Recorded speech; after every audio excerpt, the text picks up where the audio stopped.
Telugu Desam party ఆవిర్భావం నుంచి ఉత్తరాంధ్ర వాసులు ఆ పార్టీని హక్కును చేర్చుకుంటూ వస్తున్నారు. పార్టీ పట్ల అభిమానమే కాదు, నాయకుని పట్ల విధేయత, విశ్వాసం కనబరుస్తూ పార్టీ పట్ల తమ నిబద్ధతను చాటుకుంటూ వస్తున్నారు ఉత్తరాంధ్ర ప్రజలు. పార్టీ ఆవిర్భావం నుంచి ఇప్పటి వరకు తెలుగుదేశం పార్టీ అధినేతలు ఈ ప్రాంతం నుంచి ఎన్నికల ప్రచారాన్ని ప్రారంభించడం సెంటిమెంట్ కొనసాగిస్తున్నారు.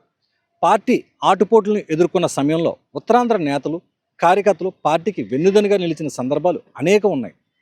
మిగిలిన పార్టీల మాట ఎలా ఉన్నా తెలుగుదేశం పార్టీకి ఉత్తరాంధ్ర అప్పటికీ ఇప్పటికీ ఆయువు పట్టుగా నిలుస్తోంది అని చెప్పక తప్పదు. రాజకీయాల్లో తొలిసారి అడుగుపెట్టిన వారిలో చాలామంది అంచులంచులుగా ఎదిగి పార్టీలో అత్యున్నత పదవులను అందుకున్న సందర్భాలు ఉన్నాయి.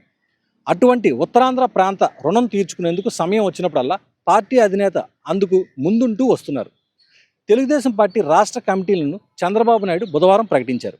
ఈ కమిటీలలో ఉత్తరాంధ్ర ప్రాంతానికి అత్యధిక ప్రాధాన్యత ఇచ్చి ఆ ప్రాంత టీడీపీ శ్రేణులకు మరింత బలాన్ని, నమ్మకాన్ని కలిగించింది పార్టీ అధిష్టానం.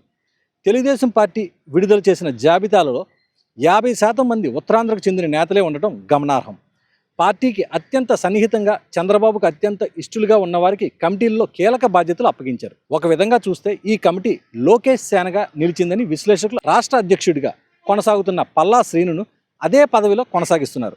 ఆ పార్టీ నేషనల్ కమిటీలో విశాఖ జిల్లాకు చెందిన దువ్వారపు రామారావు, మహమ్మద్ నజీర్ను నియమించి విశాఖకు అత్యధిక ప్రాధాన్యత కల్పించింది పార్టీ అధిష్టానం. రాష్ట్ర కమిటీలో ఉత్తరాంధ్రకు చెందిన 11 మందికి అవకాశం కల్పించడం చాలా గొప్ప విషయం. కోరాడ రాజబాబు, ఎండి ప్రణవ్ గోపాల్, పుత్స విజయ్ కుమార్ రాష్ట్ర ఆర్గనైజింగ్ సెక్రటరీలుగా నియమించారు.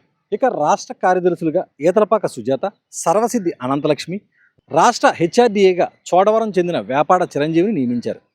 కీలకమైన పోలిట్ బ్యూరోలో కింజరపు అచ్చెన్నాయుడు, గుమ్మడి సంధ్యారాణి, వంగల్పూడి అనితకు స్థానం కల్పించారు. పోలిట్ బ్యూరో ఎక్స్ అఫీషియో సభ్యునిగా పల్లా శ్రీనివాసును నియమించారు. ఇదిలా ఉండగా జాతీయ ప్రధాన కార్యదర్శిగా కింజరపు రామ్మోహన్ నాయుడుని నియమించారు. పార్టీ జాతీయ ఉపాధ్యక్షులుగా దువ్వారపు రామారావును, మహమ్మద్ నజీర్ను నియమించారు. జాతీయ అధికార ప్రతినిధిగా కలిశెట్టి అప్పలనాయుడికి అవకాశం కల్పించారు. ఇక రాష్ట్ర ప్రధాన కార్యదర్శులుగా గౌతు శిరీష, చింతకాయల విజయ్కు స్థానం దక్కింది. రాష్ట్ర ఉపాధ్యక్షులుగా తమ్మినేని సుజాత, కిమిడి కళా వెంకట్రావును నియమితులయ్యారు. రాష్ట్ర అధికార ప్రతినిధులుగా కోన రవికుమార్, కావలి గ్రీష్మ నియమితులయ్యారు. జోనల్ కోఆర్డినేటర్లుగా బెందాలం అశోక్, సుజయకృష్ణ రంగారావులకు అవకాశం ఇచ్చారు. కార్యనిర్వాహక కార్యదర్శులుగా బొగ్గు అర్చన, కోళ్ళ అప్పలనాయుడు, కిమిడి రామ్ మల్లిక్ నాయుడు, కర్ణం శివరామకృష్ణ, కోరాడ రాజబాబు, ప్రణవ్ గోపాల్, కిడారి శ్రవణ్ కుమార్, బుద్ధ నాగజగదీశ్వరరావును నియమించారు. కాగా ఈ జాబితాలో లోకేష్కు అత్యంత విధేయులుగా ఉన్నవారిని, పార్టీకి కష్టపడి పనిచేసే వారిని, ముఖ్యంగా యువతకు ప్రాధాన్యత కల్పించడంలో దీన్ని లోకేష్ సేనగా రాజకీయ విశ్లేషకులు అభివర్ణిస్తున్నారు.